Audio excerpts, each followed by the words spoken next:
thanks for bearing the snow and coming in. I'm glad it turned out better than last night. Last night, I don't know if anybody was on the road. They were awful. This morning, a lot better.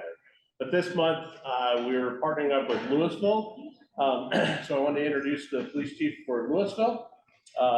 He came over, he does the same type of thing over in Louisville. Does once a month, the first Wednesday of every month, kind of travels around, does some stuff. But the biggest thing that we wanted to talk about today is we have been, ever since the Marshall fire, even more so partnering together for preparedness and that type of thing. So that was one of the main kind of topics that we wanted to talk about what we do, what Louisville is doing, and really so that we can come together, even though they're just over the bridge and it is Louisville. I'm just kidding. Just kidding. We're all one and the same. And the really nice thing about our partnership is we continually cross the bridge over to Louisville, and Louisville continues to cross the bridge over to Superior, and we're all one family, right? So it doesn't matter that we're two different jurisdictions.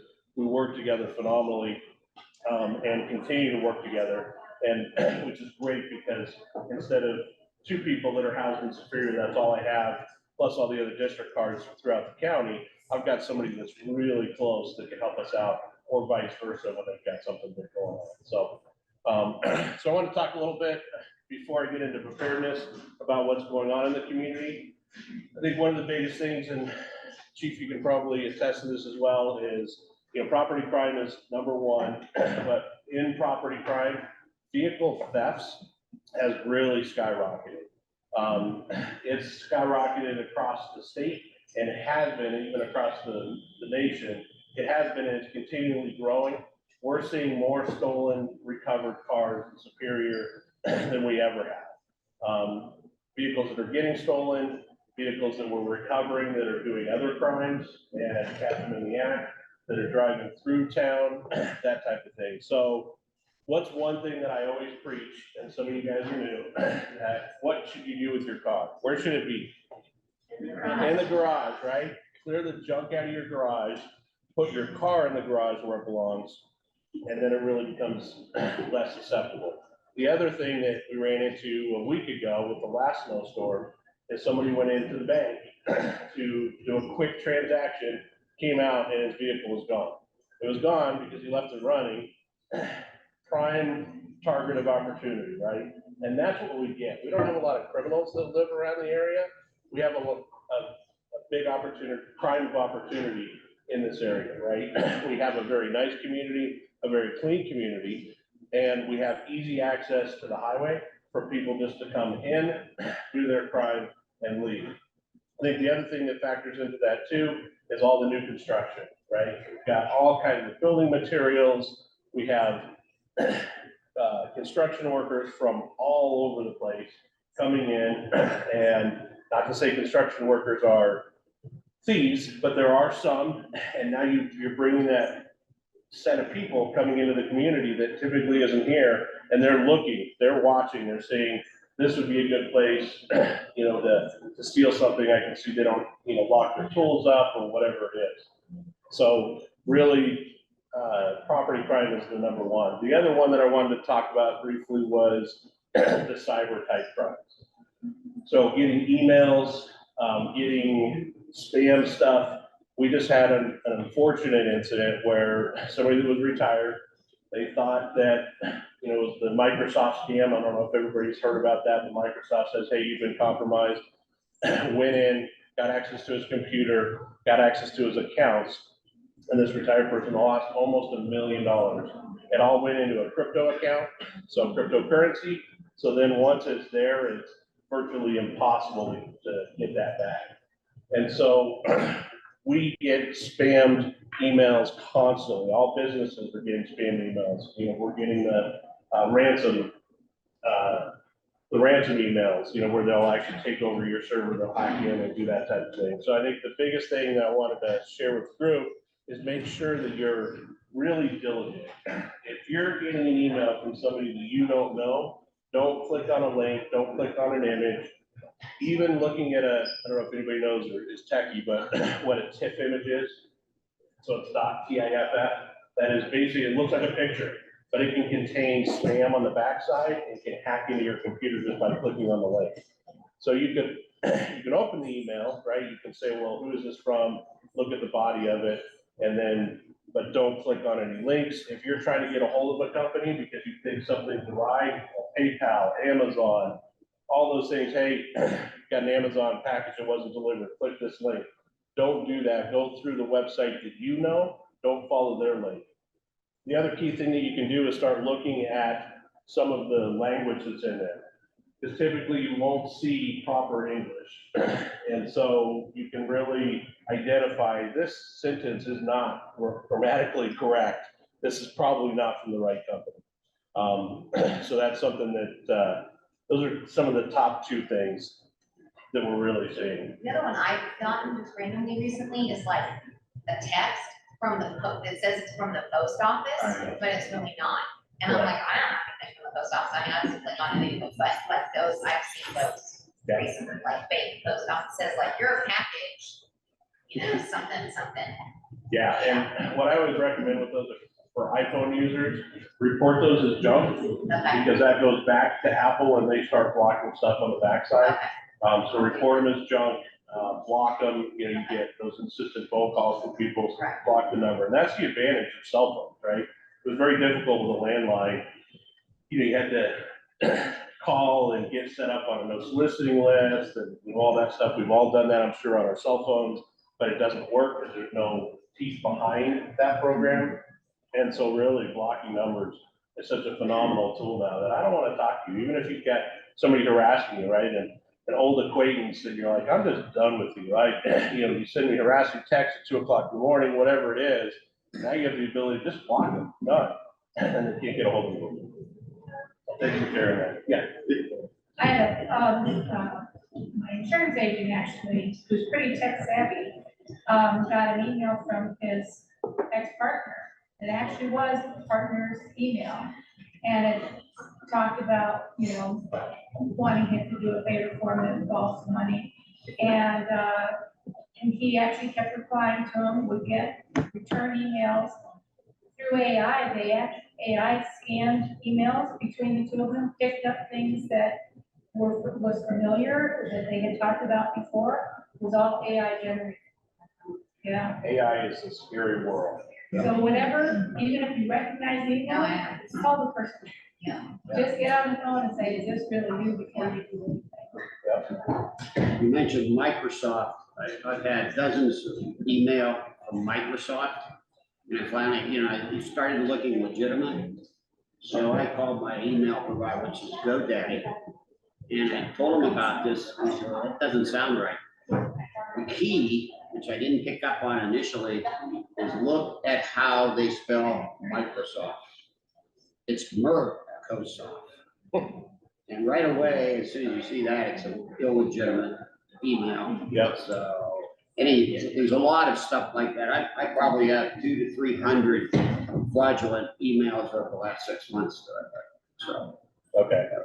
Yeah, it's amazing. Yeah. You can also click up to the name of the sender and click on it, and it brings down their actual website. And it'll come down as some random collection of letters at Gmail. Yep. And then you know that that's not right. Exactly.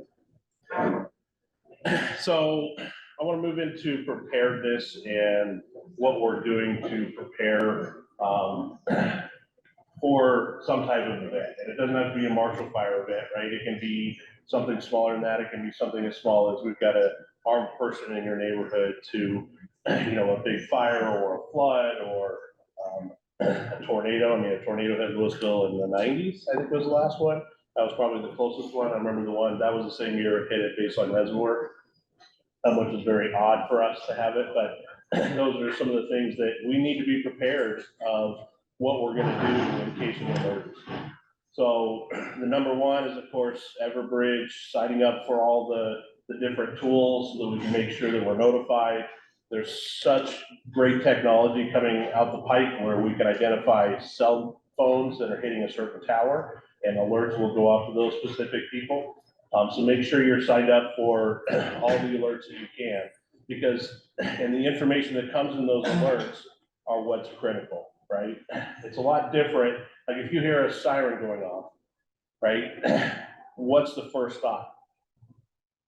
At least for me, it's tornado, right? Shelter. Well, we don't want you to shelter in place on a fire. We want you to evacuate or a flood, find a higher ground, right? And so the message behind those are very important to pay attention to so that you can know and understand what exactly we're asking you to do. Some people ask that when we have an event with somebody that's armed, we'll do a shelter in place.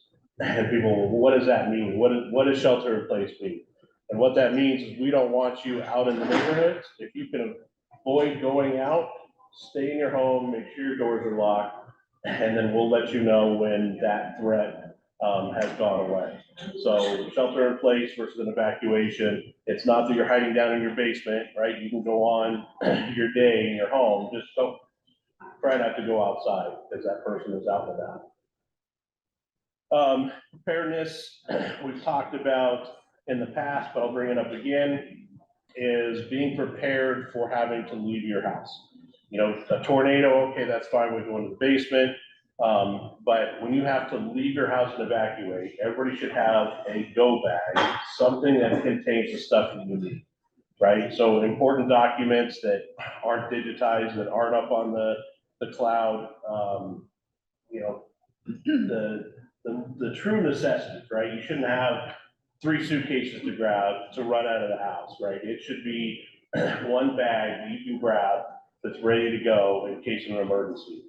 One thing that people typically forget is a charger for their cell phone, right? Because that is everybody's lifeline now is your cell phone. And so make sure you have a charger for your cell phone in your car, available and ready to go. The other thing is evacuation routes. We've talked about you should have 3 ways to get out of your neighborhood. And you think about it, right? Well, how do I have 3 ways to get in and out of my neighborhood? And most people, when we block a road, I'll bet you there's a there, I'll find it. He knows, I live right across the police station. So, Driving past. yeah. Yeah, that's your third, absolutely. And that's the thing, is most people, when we block a road, they say, well, I need to get here. Well, you can't go this way, you need to go the other way. Well, I've never gone that way. So I recommend driving your neighborhoods, knowing and understanding what's open and what's not. How many different ways can I get in and out of my house? Because it could just be an inconvenience factor, right? Not an evacuation, but I need to get home to my kids, to feed my pets, to let them out, whatever it is, and this road is blocked, how am I gonna get to my house? But I love that you brought up the point, right? 3 ways to get in and out of your house, and that does not mean just roads.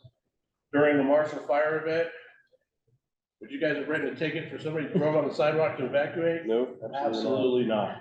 So know those extra routes out to be able to get in and out of your neighborhood. It's like, I mean, and, you know, this is typical 90s or in use. Like, in my subdivision, there's 1 way in and 1 way out, and it's the same. So, and he knows exactly where I'm talking about. So, I mean, I live next to the open space, so I could drive up the path and then get out onto Washington or wherever. But if I chose to go out and it dumps out onto the avenue, okay. So if wherever is blocked off, I mean, if we didn't drive up it, and that would only still be 2. We didn't drive out the Appia, we don't really have another way to get out unless we drive across the grass. I guess we can do that because everything dumps onto the Appia. And so if the 70, well, they're not 70 now, 50 houses in my neighborhood that eventually will be rebuilt are all coming out onto the Appia, I mean, it's gonna take a while. Yeah, and that's the other thing that we really identified during the Marshall Fire is evacuation, us and evacuating and getting people out of that neighborhood, right? People were stuck in Superior, they were stuck in Louisville. We had people that Louisville was pushing towards 36, and they'd come right over the bridge and come into Superior. We'd turn them around, try to push them to 36 again, and they'd go back to Louisville, and it was a suspicious loop, right? Traffic was a mess. In Superior specifically, when we identified, hey, these people are stuck, we need to flush traffic, we were able to open up all 4 lanes going out eastbound on Fulton and get that traffic flow. So the thing that we identified and are pre-planning for now is those choke points of how are we gonna get this traffic out? Because we all identified that was definitely a big problem was, great, well, I've got to be Appia, but I can't go anywhere because there's so much traffic, all trying to do the same thing and get out.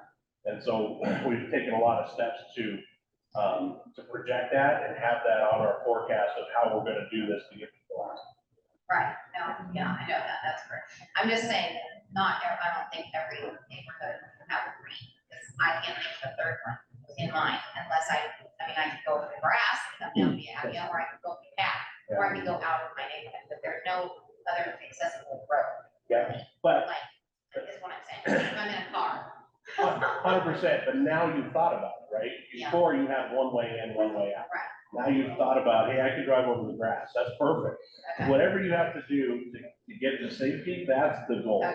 And if you destroyed somebody's lawn during the Marshall Fire. If I'm driving over the grass, no offense to Chief Wilson, it's the fire department grass, Oh, there I'm you going go. that way. There you go.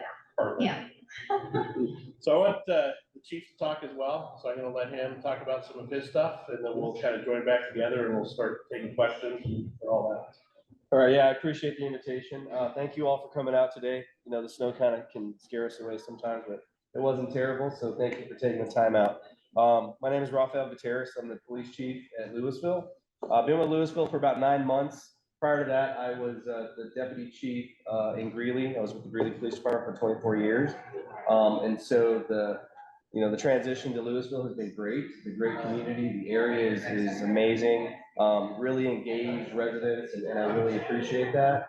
One of the things that I came into this job understanding is the impact of the Marshall Fire, the need for better regional response, collaboration with our partner agencies, not only the county law enforcement, but also like the Office of Disaster Management, and other groups that really have a tremendous stake within the community. So we talked about partnerships. I think on an operational level, I think we have a really good relationship with the Sheriff's Office. So Louisville, our department consists of about 35 sworn officers. We have 10 professional staff, so we're a department of about 45. At any given time, our staffing is on patrol is between 3 to 5 patrol resources that are available. So again, talking about coordination, we recognize that sometimes 3 officers isn't necessarily enough to address a call or a response. And so we tap into our partners at Boulder County to assist us. And then also when they need additional support, we're readily available to do that. And I think that really highlights the partnership aspect. The partnership doesn't go just between law enforcement agencies or formal governmental groups. Partnerships is community members, it's the law enforcement, the government officials, all working together to try to make the environment safer and better for everybody. So when we talk about preparedness, I can tell you I've learned a lot more about fire sciences in the last 9 months than I had in my previous 24 years in law enforcement, because my focus has had to shift a little bit and get a better understanding of what fire does, how it impacts communities, and then also talking about that capacity component. I think capacity is a big thing. You know, an event like the Marshall Fire overwhelmed the resource capacity and capabilities in this area. And at that point, you have to start shifting your mindset into what can we do or what can we try to do. And human life is going to always go to the top of that priority list. You know, property can be replaced, people can't. And so I think that's where we have to try to develop strategies to say, hey, how can we come up with solutions that are going to try to increase the likelihood of safety and survivability for people in these types of situations? So lots of conversations, lots of meetings, and really trying to iron out and develop the resources and try to better respond to events like the Marshall Fire. If we can respond to an event like that, you know, incidents on a much smaller scale are going to be more easily managed and manageable. So I think it's just going to be that carryover effect. When we talk about like resources available, we have websites. Superior has on their town website different links to resources. So educating yourself is really important as well. I think that, you know, we want to try to get to a culture where we're empowering residents to make their own decisions and not necessarily waiting for me to tell you to leave your house. If you're in a position where you feel it's dangerous, it's unsafe, you may or may not receive that information because of, technology infrastructure may be going down, there may be overwhelmed systems. And so that text message or that alert you're waiting to get, you may or may not receive that. And so if you see a situation that you're concerned about, that you feel jeopardizes your safety, we want you to be empowered to make that decision to say, you know what, I'm gonna leave for a while, and there's nothing embarrassing or wrong about that. You have to trust your instincts, you have to trust what you know is probably correct, and really take some of that responsibility on yourself. We will do everything we can to push out the information. We have a much more enhanced way to push out emergency alerts. We have a lot more communication at the department director level. So I work very closely with Sheriff Johnson and with Mike Charter. And so we're working on those strategies on how we can all be aligned and what other resources we may need to create. So all of those things are in the works. And I think it's really a testament to the engagement of the government organization, the community members that have really said, hey, we want to be all invested in this and we want to do better. Because there were lessons learned. I think taking a lot of those lessons and put in a lot of good solutions for that. So we can talk more about preparedness if you have specific questions on that after towards the end. Some of the resources that I brought here are related to, like, if your house is undergoing construction or rebuild, we have some tips on how to, try to reduce the likelihood of theft or other types of criminal events happening on those properties. We have some home safety and crime prevention information. So again, those two items are really just taking a proactive approach to reducing, the chances of being victimized. Property crime is the most, is the most common incident that we're investigating. Our property crime rates are much higher than crimes against individuals. So like assaults and crimes against persons are relatively low because we do live in a safe area, we live in a safe community. But sometimes, property crimes are really those crimes of opportunity. So for leaving, valuables in a car that's unattended, even if the doors are locked, it doesn't take anything but a second to smash out a window and grab your item of value. So really taking that proactive approach to try to secure your valuables is how you're going to be able to mitigate those risks. We have a program called Crime Prevention through Environmental Design. So our crime specialist, Scott Moore, he'll do property assessments. He'll go to your residents, take a look around to see if there's areas that may be kind of vulnerable, like dark areas that don't allow for what we call natural surveillance. Looking at the way that your home is landscaped or configured, and provide some suggestions on maybe increasing or enhancing things that you can do for safety. And then the last item that I brought here is just a home inventory. So I think that goes to the disaster preparedness as well as a property crime event. If you don't have a good inventory of your valuables, this pamphlet will provide some information that will allow you to register and kind of keep track of your property, which would, in the event it was stolen, could potentially increase the likelihood of it being returned or recovered for you.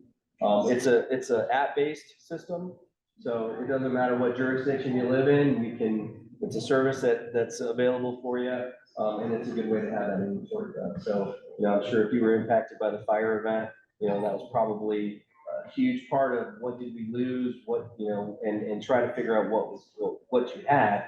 If you didn't have an inventory prior to that, it probably was pretty difficult to do. So that information is there as well. My business card is there. I'm accessible. I believe strongly in community engagement. And so I'm accessible if you have a question, a concern. My phone numbers are on there, my email's on there, and I try to be as responsive as I can.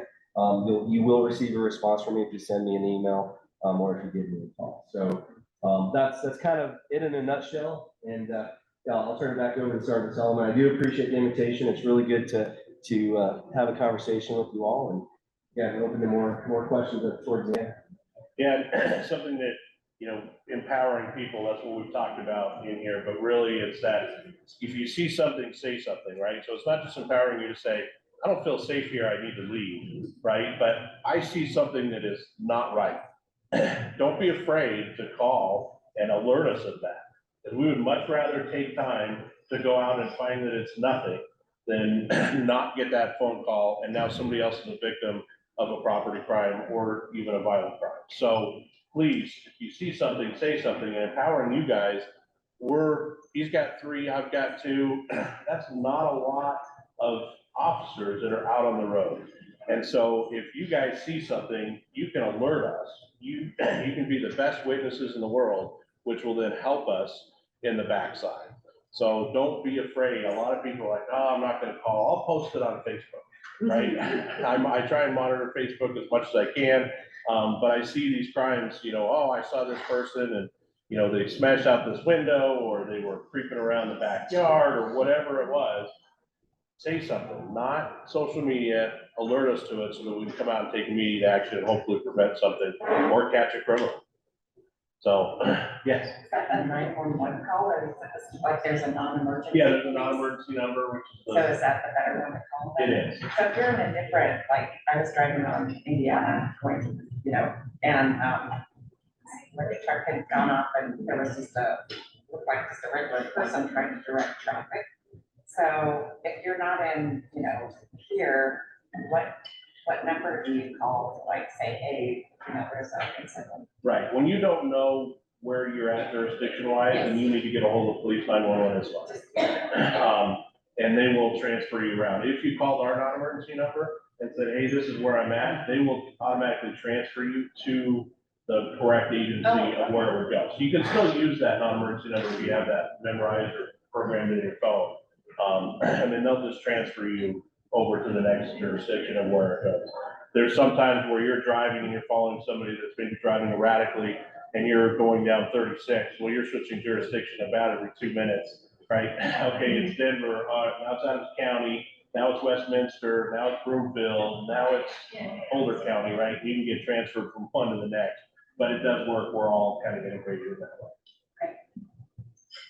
So I want to open up to some questions. What questions do you guys have for us? Well, I have a question and a comment. I'll start with the comment. So Monica at ODM, she's awesome. If you haven't taken her training, I highly recommend it. But she came and talked to us at Marshall Rock in one of our meetings a couple of weeks ago.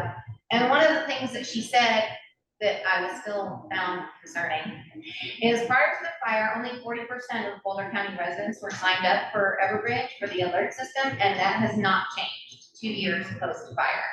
So my comment would just be, please sign up and tell everyone you know to sign up.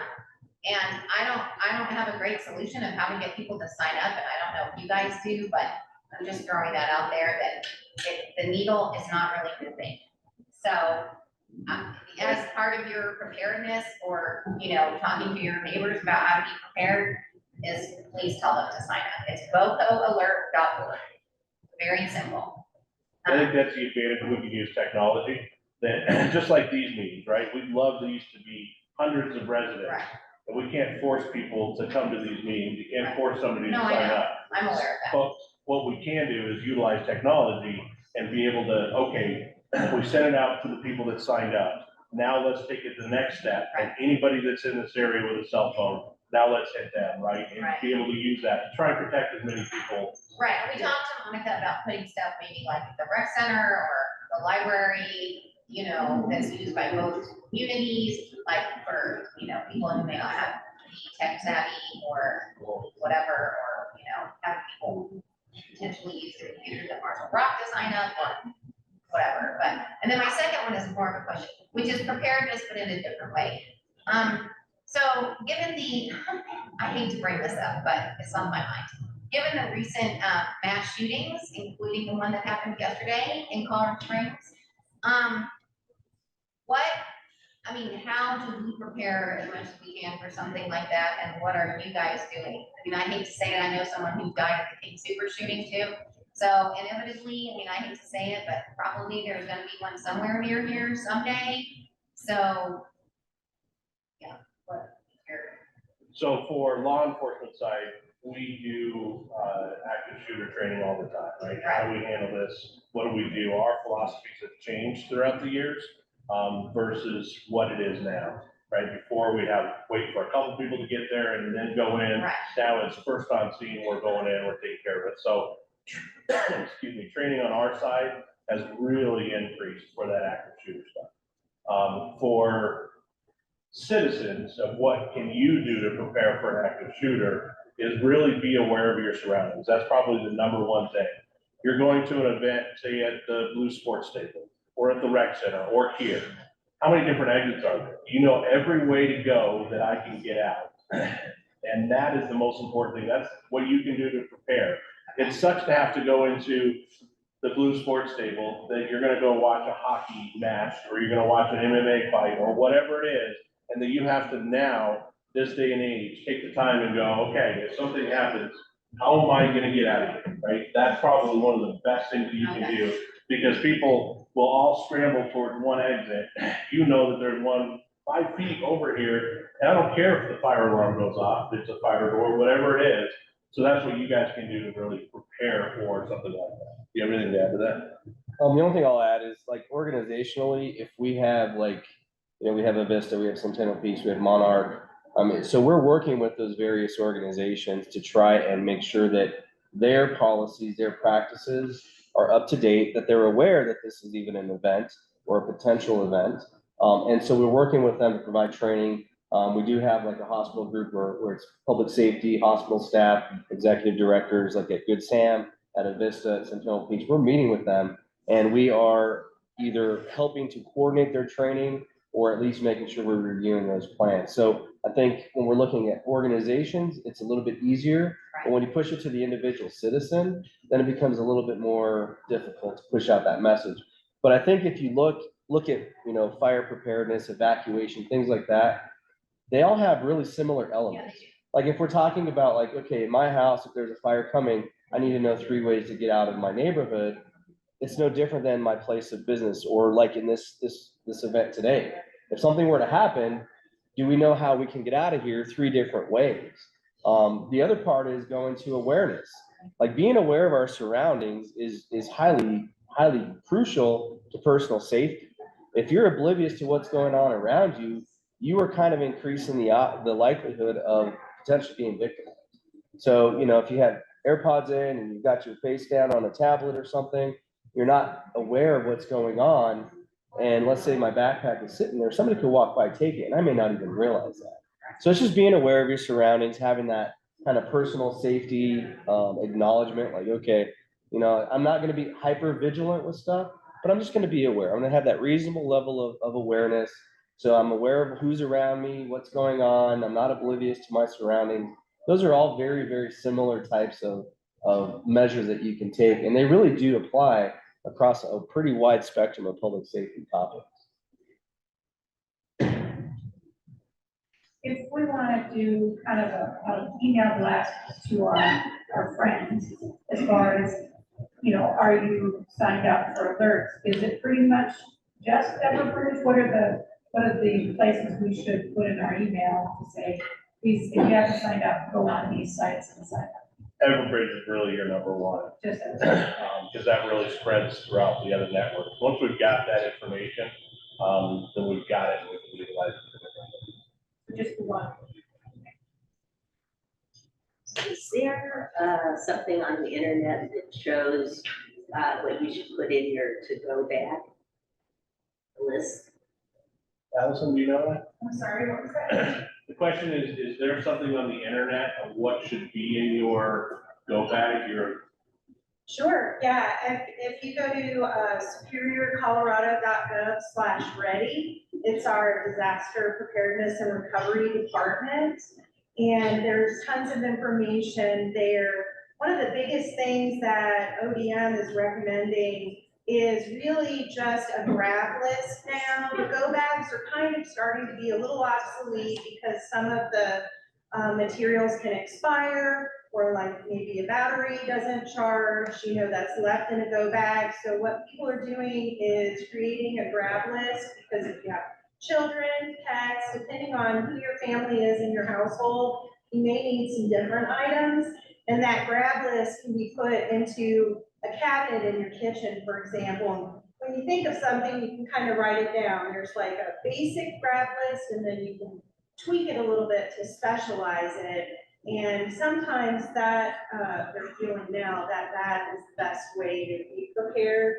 A lot of people with the Marshall Fire ran out with a carton of eggs. and their laptop was sitting on the table. And so, like Chief said, having your charger for your cell phone, your laptop, maybe grab dog food and a harness for your dog and your carrier for your cat and your pets. So, just having that grab list is now one of the best ways to be prepared. ODM has a great resource as well. If you go to Boulder County ODM, they also have a grab list, kind of a template that you can print out and tweet. And so that's what we're recommending. Thank you. Yeah. Thank Yeah, you. and I just want to add to that too. And I know Superior does a good job with their town website with those links. We have the same thing in Louisville. We do have a resiliency manager, Kiana Freeman. And so she is working very closely with Boulder County ODM to try to make sure that we're sending out the same information so it's consistent. But going to the town's website, the city of Louisville's website, there are those links to Boulder County ODM. And Lisa mentioned Monica's training. Monica will go over some of those items that you need to say, hey, let's have a list of the important things and kind of prioritize. Like really, you have a few minutes to go. Like what are the most important things you need to be considering? 5 minutes. She has like Right. 5 minutes, I think it's 10 minutes, 20 minutes, an hour or whatever. But like, and then I took the training and she has like an example of hers, but like I did one literally on a piece of notebook paper. I'm gonna have to redo it, but, and I stuck it on my fridge and it just has like, computer charger and where it's located, like, so I can run and grab it and then like dog food, so then you grab everything, shove it in the bag and go. And there are 2 upcoming basic preparedness events. And if you go to either one of our websites, you can see events down at the bottom of our department page, which is disaster preparedness and recovery for Town of Superior. At the bottom, there's events like this, joint chat with the chief is on it. There's also 2 basic preparedness upcoming classes with Monica, like everybody's talked about. So Cool. check it out. Thank you. Yes. Yeah.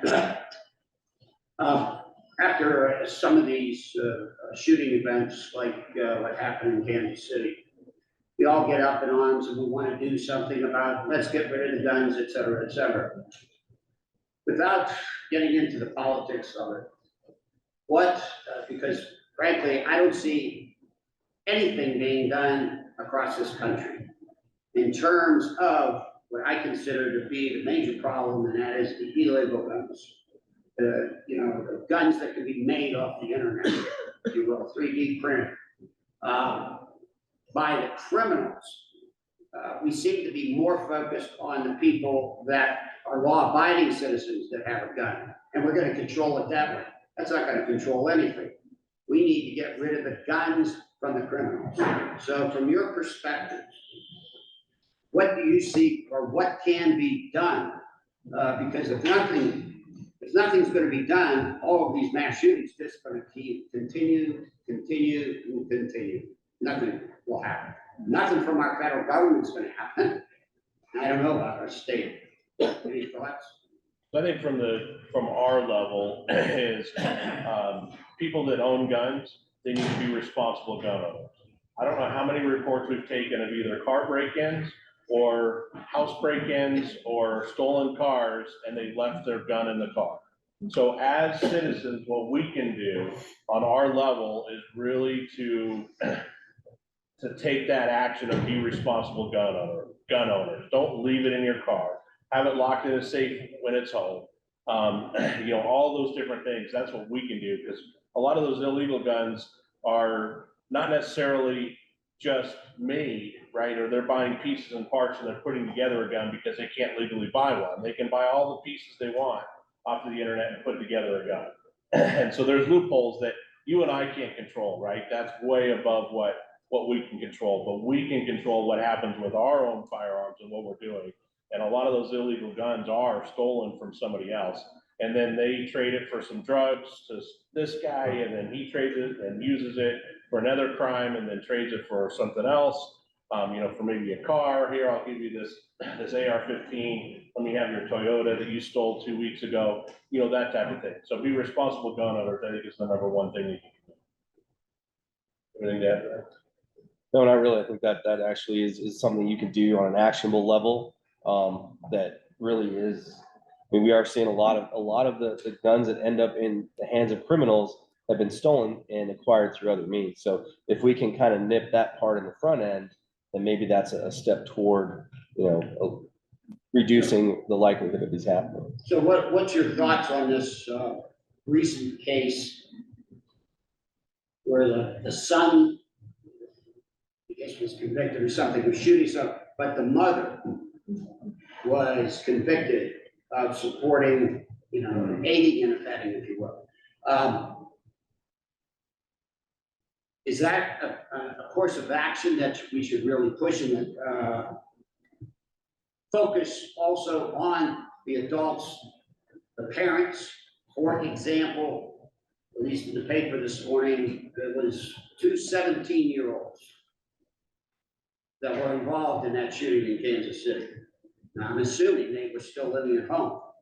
But the point being is that an option that we need as a country to really put more focus on the parents?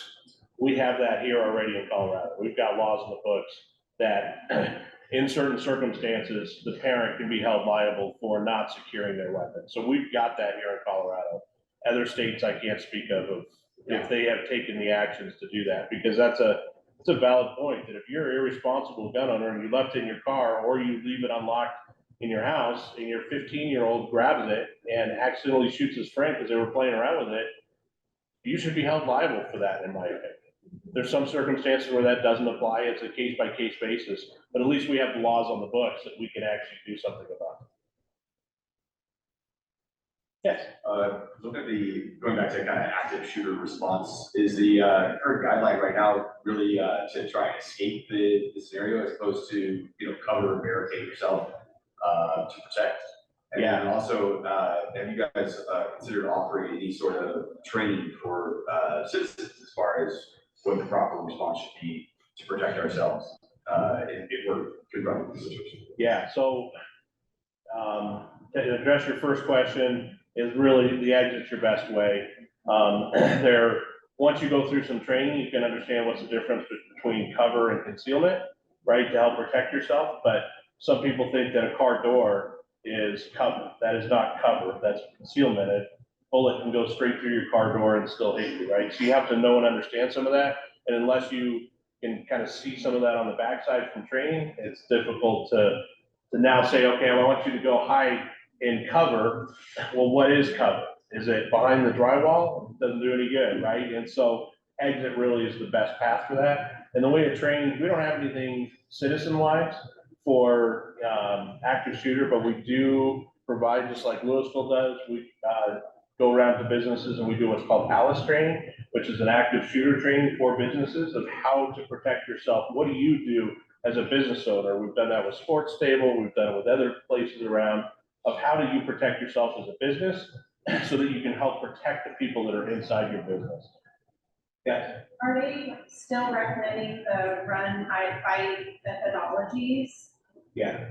So there are a lot of videos out on run, hide, fight, even training internally as staff here for that. And there's a lot of resources on that methodology as far as online videos that you can watch in your own time. And I thought that those trainings were really valuable. That's great. I mean, I think it was the Kansas City shooting where people actually tackled the shooter, right? The citizens took it in their own hands. And we're not asking anybody to do that, but that's great on those citizens to stop that threat. They had enough, they were empowered enough, they felt comfortable enough to do that and didn't get hurt, so, but you have to, your own comfort level, your own reaction, fight or flight syndrome, right? You're gonna react a certain way when you get to that stressful situation, and it'll depend on how you react. Yeah, so the run, hide, fight is what we teach as well. And I think if you think about it in that manner, that's almost like prioritizing. Like run means get out of there, get away from the situation as quickly and as safely as you can. If you can't get out, your next best option is to try to find something solid to hide behind.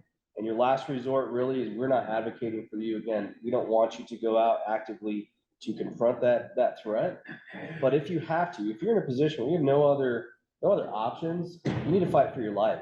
And that's kind of what the methodology behind the run, hide, fight comes down to. And there are a lot of resources, like Allison mentioned, videos that are available that talk specifically about that program. School districts are using the ALICE training and program to kind of teach that same type of response. Department of Homeland Security, they have some informational flyers that you can access through their website. Just kind of, again, as a reminder and a way to educate yourself as to, if I'm in this situation, like what would I do or what should I do? So it's very, very uniform across the board. Well, one thing I think is helpful with the training isn't so much, the techniques are really helpful, the ideas, but having walked people through thinking through this. So when they're in an active situation, it's not the first time they've thought about it. I used to be an usher at a big church in Boulder, and I was always kind of identifying different threats. We had a uniform officer, and so what I found when we had what appeared to be threats, people just froze. They didn't know, well, is this something we should react to, we shouldn't react to? So Right. just having thought through it once or twice with training, I think really takes people a long ways down that path. Yeah, I agree. So, I have a question. I think it happened last year. We had we got a call from a neighbor that there was a guy hanging out in front of our house. So we drove home and I talked to him. So is it better to call the police first? Because that's what we ended up doing, but he was mellow and just great. He said, oh, I'm looking for a friend, welcome to my property and whatnot. And then he wrapped his stuff and walked off. We called, the police came and started calling and whatnot. So, and I get that what you were saying about threat level. And so, but I didn't have any training. I just, I was not confrontational. So. You did the right thing is to call us, because you don't know, right? Yes, call us first, because you don't know why it's out of the norm, right? And that's what we're kind of asking for. When you see something out of the norm, you gotta call us and so that we can come out, because you don't know, is he having a mental health crisis? Right. And he's sitting on your front step? Did he just try and break into your house and couldn't get in and he's got a gun on him? You don't know what that is. And so the correct answer is 100% yes, call us first. Yeah, and the other thing that happens is, we realized that the neighbor, I think he's mentally deficient. He dresses kind of strange. He walks to the store and whatnot, and but like those are things where, we just start noticing something like that. But we kind of like, oh, he doesn't go over property. Just kind of dresses well. Right. Yeah, and that gives us a good segue into something else in the sheriff's office and now Louisville offers, which is co-responders. So where every response for law enforcement isn't necessarily a law enforcement response need, right? It might be a mental health crisis. It might be something else going on that we now have co-responders that are available to us that can come with us. And once the scene is safe and secure, we can help individuals, and they have a lot of resources that they can give out of different things. We've got some people that we visit, co-responders visit on a bi-weekly basis to make sure, do we still have food in our house? Are we still on track? How's your counseling going? That type of thing, whatever it is. And so Louisville just picked up co-responders for Boulder County. And so that's really great that we've got that resource to be able to outreach.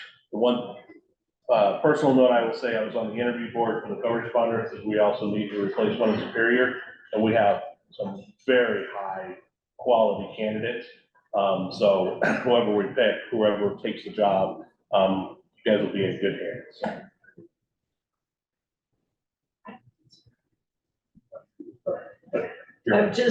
It just made me think, when you're interviewing people, do you have, either one of your offices, do you have internship opportunities for like college students who, I have a son who studied criminology and forensic science. And he's about to end his sophomore year, you know, debating where he can work, whether he can stay back east or come back here. And I think he more likely come back here for an internship opportunity. Is that ever something you guys offer? We do at the sheriff's office. I don't know if you guys do. No, we don't have a formalized internship process or program yet. We also don't have a citizens academy yet. Those are two things that are kind of on my radar, things that I feel like are highly important. But we are certainly open to answering questions, having them come to the department, having some good engagement, good conversations. They can do ride-alongs. They can see what the municipal police operations look like. But yeah, at some point in the future, we do hope to create that program. Yeah, this issue has several sides to it. Several days ago, I was over there in Louisville, coming in front of the old Sam's warehouse, the post office. Lo and behold, right on the sidewalk was a woman. She was clearly panhandling, which we've seen. And if I understand correctly, Louisville allows that, Superior doesn't.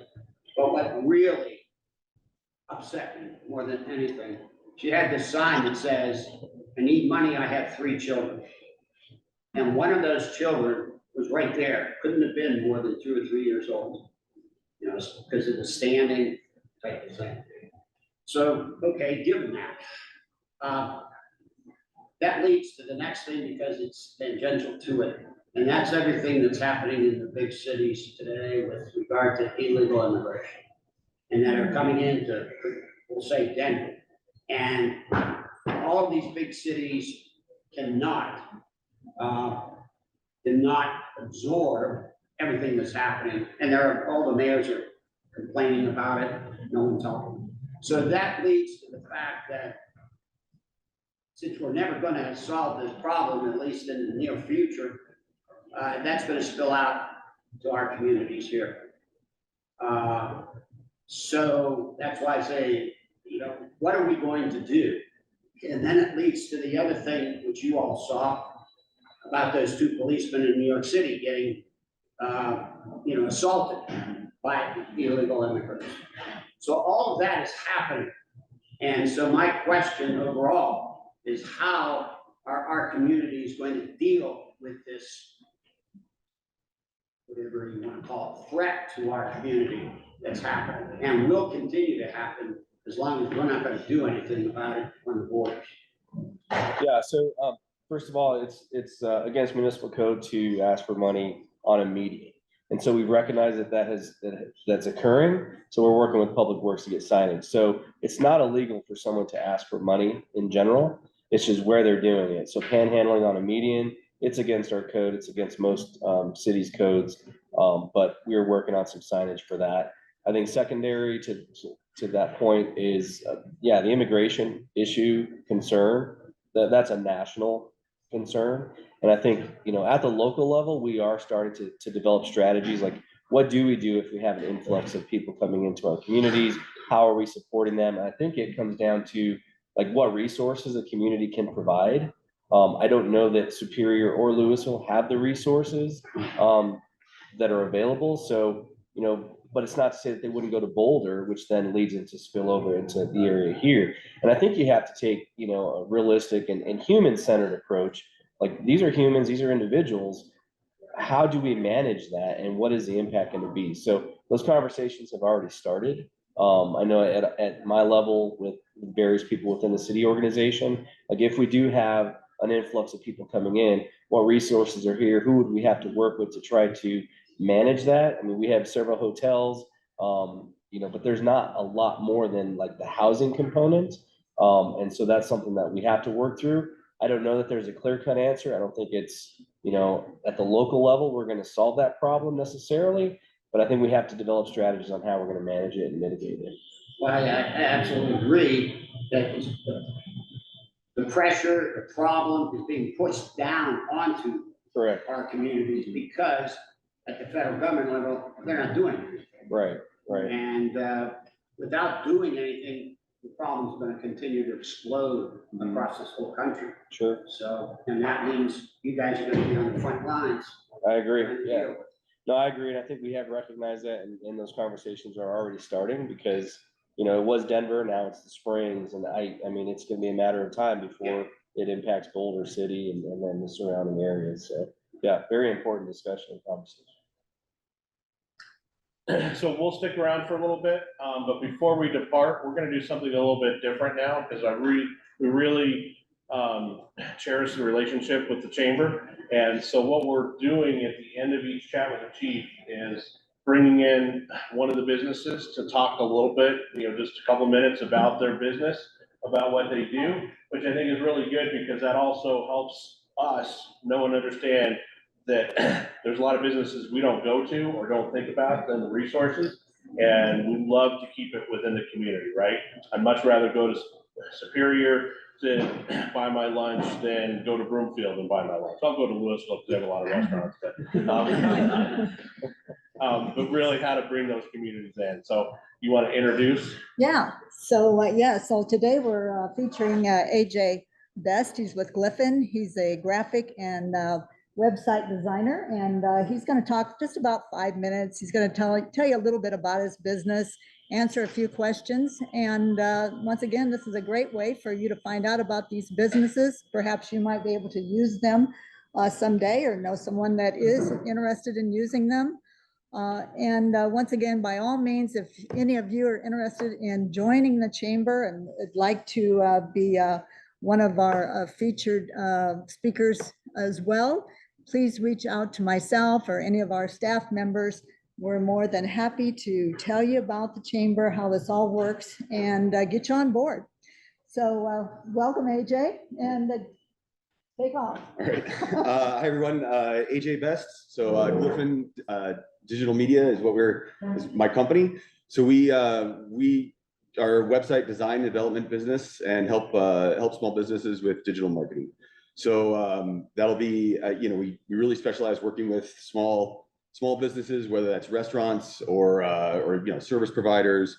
We'll take them from the base of, you know, if they don't have a logo, we can help design that. We can help get them a website presence going, and then market them out to the web. Really kind of help their business show up on Google or through social media. Get maps listings going for them. All kind of the different parts there. In addition to that, we also offer application development. So, you know, if you know anybody that has a good idea for a smartphone app, we can help kind of bring those sorts of ideas to life. So we've been in business for 16 years now. I actually started the company up in Jackson, Wyoming, and then we moved down here about 4 years ago. So right when COVID hit, we went to a distributed workforce. So we don't have a true office presence at this point, or a physical office presence. We're spread out throughout the US. So yeah, run a team of 5 people right now. So we have capacity to help businesses, you know, not major size businesses, but any business that's not big enough to have, you know, their own internal marketing department is kind of where we shine. We kind of take that role for them. So yeah, questions? Hi, Jeff. How you doing? Which town do you live? Weren't you looking for somebody? Yes, actually, we're looking to hire someone right now as a basically a digital marketing person. So don't exactly need anyone that has a large amount of experience. We'll train them up, but looking to hire someone, you know, 20s, 30s, somewhere in there, relatively young, that wants to learn, you know, or that's eager to learn and enjoys the technical landscape. So yeah, if you know of anyone, please let me know, or I'll put cards out here in a second, and we can pass it along. So I'd like to say something about AJ.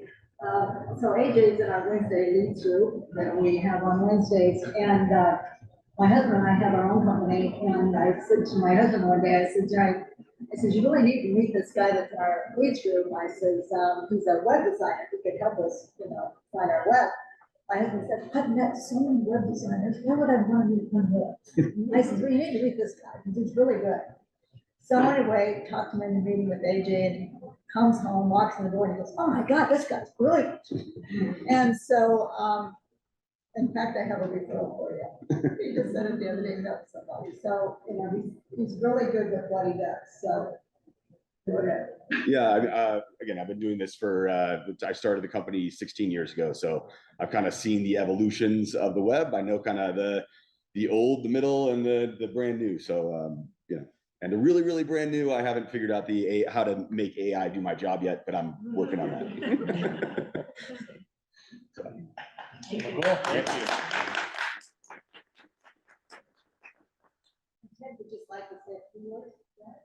Yes, my name's Ted Lewis. I'm working with Leslie Espinoza, who's the executive director of the chamber. And she has this idea of putting together, well, it's going to be a 6-month program for solopreneurs on strategic thinking, strategic planning, and business planning. Create the plans, etc.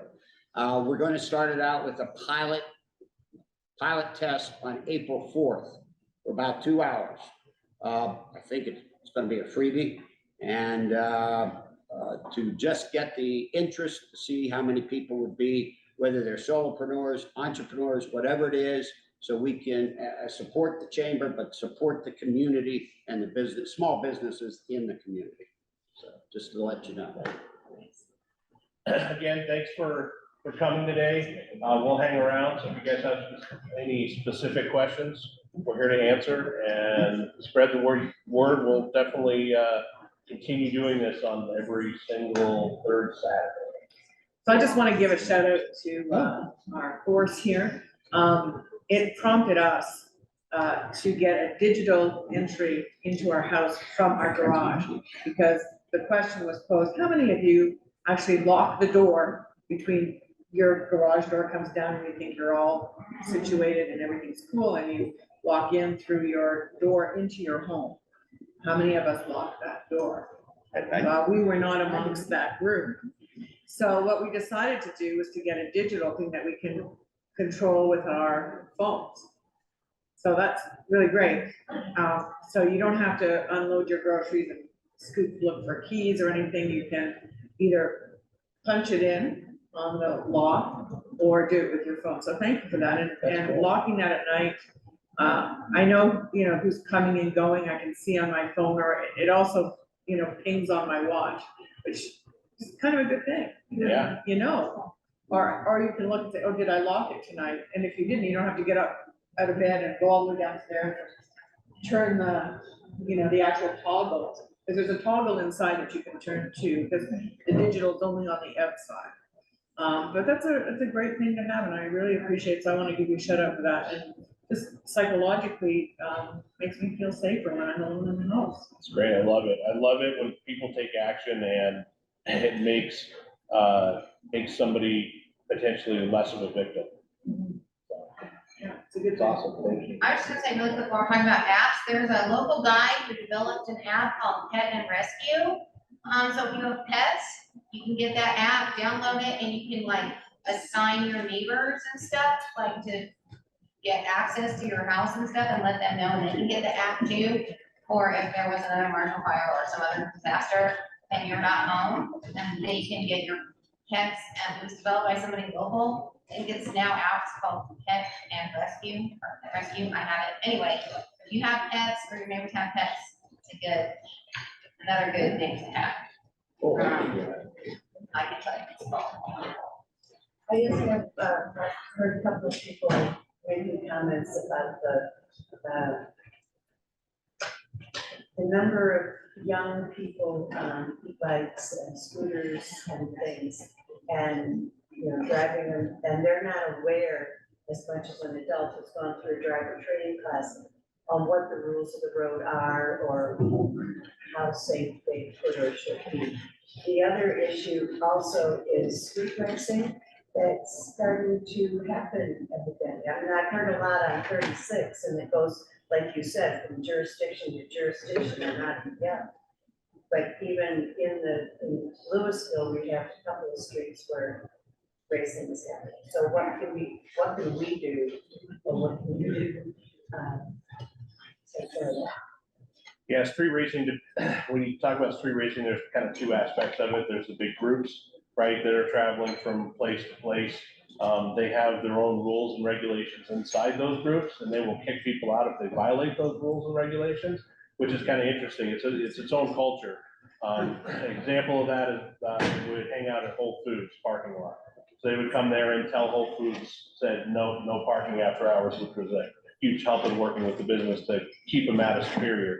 But when they were there, we would go visit them and talk to these kids, and, most of them were very respectful, talk to the leader of the group. It's very well organized, and somebody came in and did a burnout, and he got kicked out of the group. You're gone, you're out of here. We don't put up with that. You do not race in town. You only race on the highways. Not to say that that's right. You shouldn't be racing anywhere, right? So there's two aspects of it. There's those big groups, and then there's Steve and John that are growing up and they're hot rodders and they like souping up their cars and they take it and race. So on the citizen side is really to call us and make us aware, hey, this is going on. If you happen to get a plate or something like that, that's very helpful, because then we can do that. A lot of these cars are very identifiable. So the more details you have, it was a blue Subaru and it had this huge white fin on the back and the scoop on the front, or whatever it is. They like these visual effects. And so the more information you can get, the more we can follow up. In the county, and I've talked about this before, is we can actually send out traffic warning letters. So if we have somebody that we've identified that is, speeding through a neighborhood and we've got the vehicle, we will actually send a letter, a traffic warning letter to the registered owner and say, hey, by the way, community members have been seeing that you're always running the stop sign, that you're driving fast, that you were drag racing down the castle, and whatever it is. And that definitely makes an impact to them, because they're like, oh, it's not just the police, it's my next door neighbor that's understanding that I'm driving too fast. I don't know what community member it was that did that. And so it's kind of a nice avenue. And in the way of the e-bikes and all that stuff, that is a very hot topic. I know the town board is currently working with town staff to get some awareness going on and get some education out there. I think that's the first step to it. Like you talked about, people who've gone through driving education and all that, they act a little bit different. And so getting that education piece, and then how we're going to integrate that into the schools to get that done, I think will be our first step to that. Because we don't have the manpower, I'm sure you don't have the manpower, to have an officer on an e-bike looking for speeding on a path, or reckless behavior. And so I think the education piece is going to be number one, and then we'll kind of play with it from there. Yeah. Well, cool. We'll be around. Thanks for coming again. I appreciate it.